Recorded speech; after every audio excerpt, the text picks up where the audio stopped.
the next thing on our list is the food forest. The notion, actually, people are always asking me, why don't you have a food forest? So I have some trees and I got some bushes. I've got my own reason for not really working with that concept. I think there are good reasons why it won't work for me here. Also, it's got a lot to do with my goals in terms of what I'm trying to grow. But anyway, why don't you, I mean, you have a permaculture orchard. Yeah, Why is that not a food forest?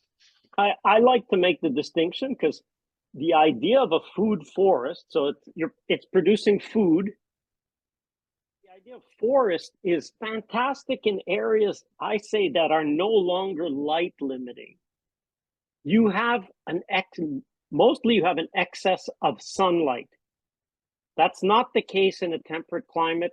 You Oh, have to get to about 35 dude start to get where you got so much sunlight that you want to have the equivalent of a forest because there's still so much light that comes down that you will grow plants underneath your trees. yeah. You're in our climate, you're in a northern or if you're in the southern hemisphere, you're in a southern, temperate forest.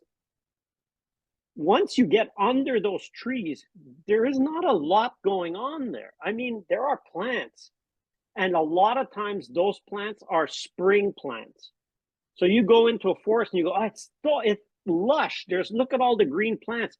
Yeah, what is it? Ferns. If you're in Excuse a me. garden, you might get hosta Wild strawberry. explode in the spring. They put Yeah, out, they put out a lot of growth very quickly. yeah, Will work. But then all summer they're just sitting there. They're really not growing anymore. They're just maintaining, and it doesn't take as much sunlight to keep them maintained. But in a subtropical, in a tropical, or even in an arid climate, usually it's arid because not that there isn't enough, like there's too much evaporation. So there's hmm, too much sunshine, especially in a hot arid climate. You need something like a food forest to grow things because you need to create shade, which will then allow you to grow other plants. Again, I'll say go see the best example of food forests that you can find right now, especially a created food forest. And I highly recommend go see Jeff Lawton's yes, Jordan project, right. where when you see what it was like 10 years ago, where it was a rocky hillside. I mean, it was solid rock hillside. There was no soil there. They created all the soil by bringing in some organic matter, jump starting the system by giving a little bit of organic matter and a little bit of water and the hardiest plants. And how it evolved over the last 10 years is you see that it's awe-inspiring when you see that. Why do we even have deserts? Like, Yeah, we don't yeah, need yeah. to have deserts. We created deserts, but we don't need to have deserts. Right. And that is a very sun abundant climate. Like, the shade is allows you to grow things because you have shade. Even their vegetables are grown under shade cloth, much sun. So Yes, as soon as you have an opening, you have to create shade. yes. That's very different from our climate. If I can't you even put imagine trees, what that's like. it's like, yeah, it's incredible, but it's not our conditions. Yeah, So in our conditions, and I've seen people try to do this, it it's okay in the first years because your trees are small and everything has sun. But I always suggest if you're going to grow fruit trees, you can have them touching on two sides, like in a row, in a clump, or like in a C pattern, or whatever you want to do. You can have them grow as long as they're just touching on two, but they have sun on two. Because in our climate, a food forest, when people say they're growing a food forest, they're not. They're actually growing a forest edge. It's not a yeah, yeah. food forest. Like, a forest edge is not the forest, it's the edge of the forest. So we should call it a food edge forest, or a food forest edge, because that's what in our climate it really is. If it's successful, it's because it's simulating the edge of a forest and the sunny side, Yeah, not there's the only north like side. one edge, or maybe No, no, no. three at most, but not four sides. Yes. That's right. So Yeah. That's where I call it the permaculture orchard, because it's Mm. really, there's a reason why we have orchards in temperate climates. We Yeah, yeah, don't have a forest fruit trees. And if you do, and there are places, I have a DVD about the origins of the apple. yeah. You talked about that last time. The Kazakhstan, right? Incredible. And that is a forest of apples and pears and so on. Wow. People are picking the fruit on the ground. They are not climbing these 30-foot trees, because don't forget, the trees grow to their maximum height. And Mm. because it's a forest, every tree is kind of battling to get up to get to the Yes. sun. And when they're maxed out, their leaves are here up in the canopy. Ah, Below that are a bunch of dead branches yes, where the yes. birds perch and so on. Yeah, yeah. The leaves and the fruit are all up there. They're not all along like in an orchard where there's Right. sun on at least two sides. They're not. Yes. Right. The fruit are at the top, and it's okay for the bears because they don't want to climb the tree. They want the fruit that are ripe to fall, and Right. that's Right. what they eat.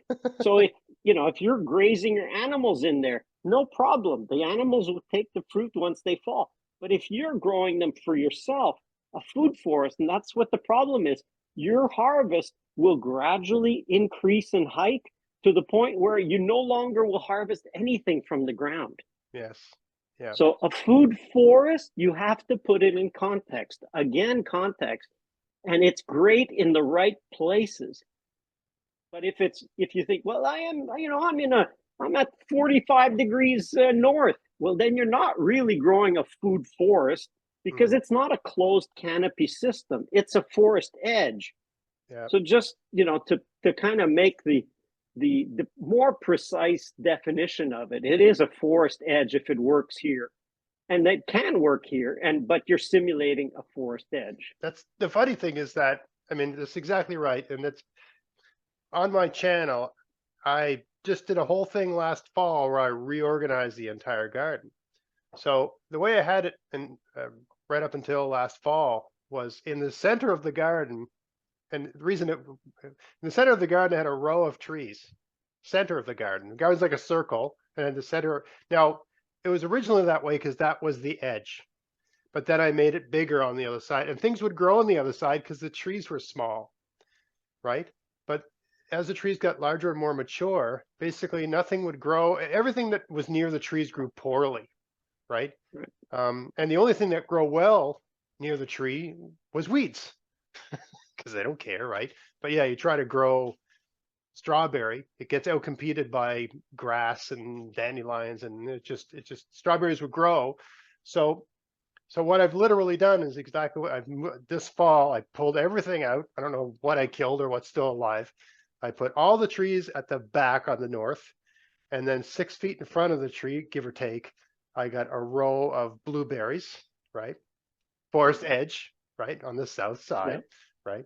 And then in front of the blueberries, I have lingonberries, like a partridge berry, lingonberry, strawberry, that sort of thing, groundberry. And then all the vegetables are south of that, right? It's an edge. It's a forest edge, right? That's exactly it. Because and people will say, why don't you have a food forest? It's like, I need every ray of sunshine I can get in this place, and I need all of it I can. Not only that, but I mean, because we're maritime here, we get all this fog and clouds and overcast days. We have days where it'll be a beautiful sunny day inland, but the sun doesn't even start shining here till like 1 o'clock or something like that. It's foggy, right? So once that I need all of it, all the sun I can possibly get, and the garden's nestled in among trees and big, stuff like that. So I actually just went around the garden in March and cut the top off of, like, basically I reached up as high as I could and cut every tree within 6 feet of my fence so that I can get a better angle of sun, every little bit of sun I can possibly get. And in my garden, I've got all the walking paths. I used to have them with wood chips. And a couple of years ago, I replaced it all with sand. The notion was that it would be like the walking paths were a desert and the garden beds were oasis. And I was doing it also to reduce the risk of ticks, right? Because basically, apparently, I had a tick expert on here. They do not like sand. where the juvenile ones don't mind wood chips. But the side effect was that the sand pathways, because sand is rocks, it's like literally a microclimate. It's hot. You can literally, on warm days, on a day where it's 20 C and it's sunny, I'll walk across the lawn, it feels nice. And you walk in the garden, you're like, whoa, holy smokes. Like you can feel the heat coming up off the ground, right? And when the sun goes down, it's hot for a couple more hours because it's a heat sink, right? And it's had a positive effect. I mean, most people in a lot of parts of the world are like, what are you doing? Why are you capturing all this heat, right? But this is unique here because we're a peninsula, and I'm much further south than you, but it's got that maritime effect where we're sort of starved we have cool summers, Right. So we need sun, we need heat, and it's just been the weirdest sort of, I've got like a heat farm trying to capture heat with sand. Hey, if you want to help support everything I'm doing here, go to Vessies.com to buy whatever you need for your garden this year. And use my coupon code GAVS23 to get free shipping as long as there's a pack of seeds in the order and there's no oversized items in the order. Check out the description box of this video for details. You can buy everything you need from Vessies. They have seeds, fruit bushes and trees, soil amendments, pest solutions, tools, clothing, and lots of other stuff too. So yeah, if you want to help support everything I'm doing here and they sell something you need, buy it from them using my coupon code, and happy gardening.